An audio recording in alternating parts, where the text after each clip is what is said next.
அம்மன் தந்தை சேனலுக்கு உங்களை அன்போடு வரவேற்கு. இன்றைக்கி நம்ம பார்க்க போகிறது ஒரு சூப்பரான இட்லி பொடிங்க. நல்ல காரசாரமாக நல்லாயிருக்கும்.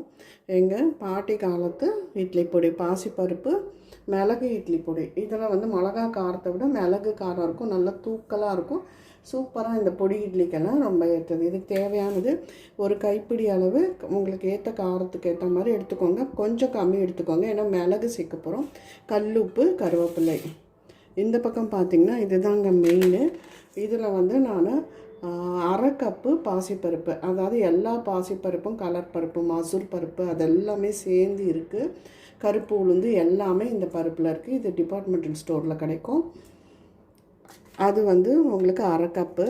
மற்றதெல்லாம் பார்த்திங்கன்னா இது வந்து 1/4 கப்பு தனியா, அதாவது 2 ஸ்பூன், பெரிய ஸ்பூனில் 2 ஸ்பூன். அதே போல் துவரம் பருப்பு எல்லாமே 1/4 கப்பு. ஈக்குவல் குவாலிட்டி கூட எடுத்துக்கோங்க. பாசிப்பருப்பு மட்டும் அரை கப்பு, மற்றது எல்லாமே வந்து 1/4 கப்பு.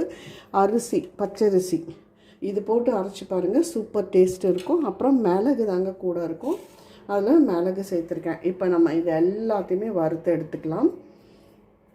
ஒவ்வொன்றா வறுத்து எடுத்துக்கலாம்.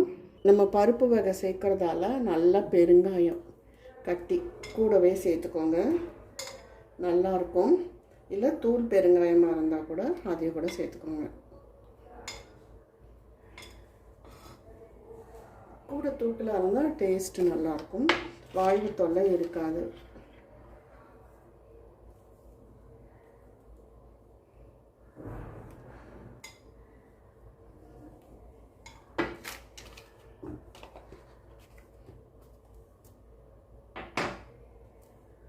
பெருங்காயம் நல்ல வாசம் வர வரைக்கும் வறுத்து வச்சுக்கோங்க.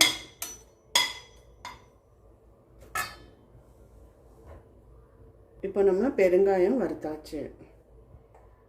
தனியாக வறுக்கிற ப்ராசஸ்ஸு ரொம்ப முக்கியம். நம்ம வந்து அது சரியாக பக்குவமாக வறுக்கணும்னா கெட்டு போகும், டேஸ்ட்டும் இதுவாக இருக்கும், பச்சையாக இருக்க மாதிரி இருக்கும். அதனால் சிம் பண்ணிவிட்டு வறுத்து கொடுங்க. தனியாவை வறுத்தாச்சு. இப்போ நம்ம அதை எடுத்துடலாம். இதோட மெயின் இன்க்ரீடியன்ட்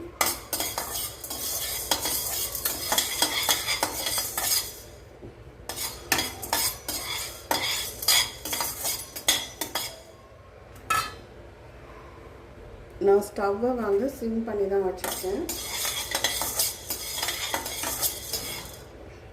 மிளகு வறுத்தாச்சு, பருப்பு நல்லா ஒரு கலர் சேஞ்ச் ஆகி வர வரைக்கும் வறுத்துக்கிட்டோம்.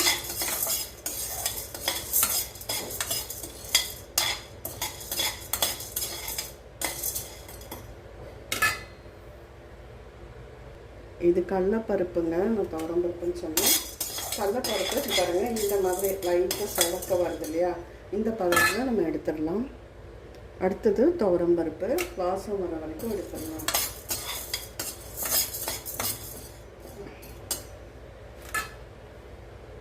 நல்லா சூடு ஏறுற வரைக்கும், லைட்டாக கலர் சேஞ்ச் ஆகிற வரைக்கும் வறுத்தாச்சு.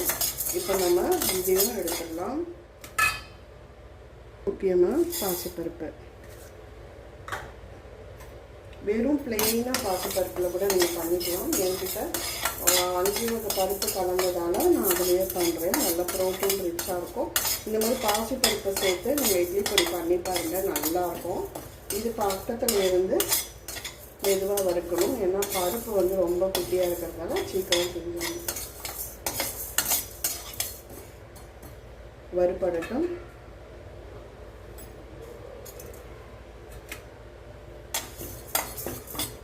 பாசிப்பருப்பு வறுப்பட்டாச்சுங்க. இப்படி கையில் தொட்டு பார்த்தா சூடு ஏறி இருக்குது நல்லா. இப்போது இதை மாற்றிடலாம். அரிசி,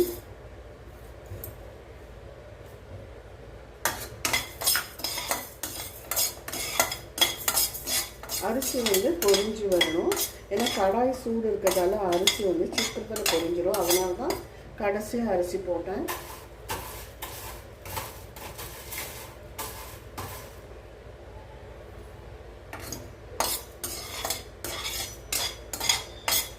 கிராமத்தில் வந்து ஸ்நாக்ஸ் இல்லாத காலகட்டங்களில் அப்போ என்ன பண்ணுவாங்க, இந்த அரிசியை நல்லா பொரிய விட்டு பசங்களுக்கு ஸ்நாக்ஸாக கொடுப்பாங்க.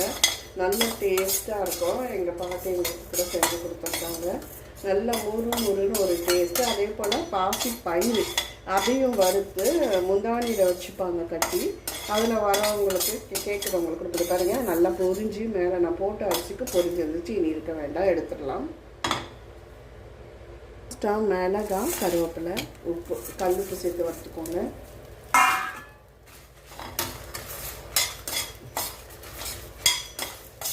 குழம்பு ஆறான வறுப்பரட்டும் அதுக்குள்ளே இது ஆற வச்சிடலாம்.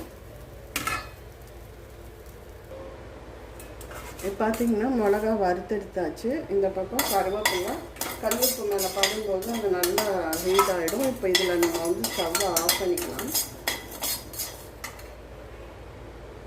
எல்லாம் ஆறையாச்சு. இதுக்கு நம்ம ஒரு குட்டி குட்டி தோசை பண்ணி இந்த பொடியை தூவி அழகாக சாப்பிட்லாம். இப்போ இதை ஆறட்டும், நான் அரைச்சிட்டு வந்து காமிக்கிறேன்.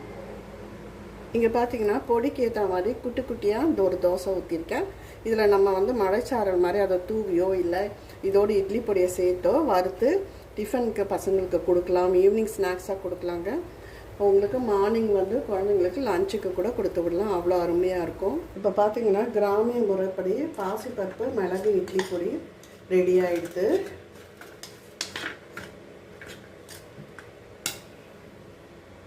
இப்போ பார்த்தீங்கன்னா இங்கே குட்டி குட்டி தோசை ஊற்றி வச்சுருக்கேன்.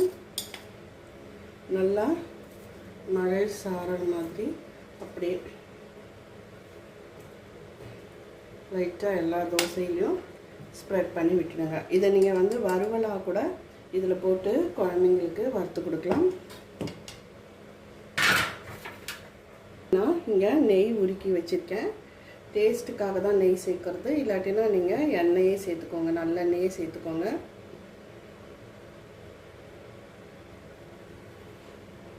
இப்போ பார்த்தீங்கன்னா சூப்பராக நமக்கு பாசிப்பருப்பு மிளகு இட்லி பொடி ரெடி ஆகிடுது. இங்கே பார்த்தீங்கன்னா நல்லா ஸ்ப்ரெட் பண்ணிவிட்டு நல்லா ஒரு அருமையான குட்டி குட்டி தோசையோட குழந்தைங்களுக்கு கொடுக்கலாம். சாப்பிட்றதுக்கும் அவ்வளோ அருமையாக இருக்கும். கண்டிப்பாக இந்த வீடியோ பிடிச்சிருந்தால் லைக் பண்ணுங்கள், ஷேர் பண்ணுங்கள், சப்ஸ்கிரைப் பண்ணுங்கள், கமெண்ட் பண்ணுங்கள். நன்றி, வணக்கம்.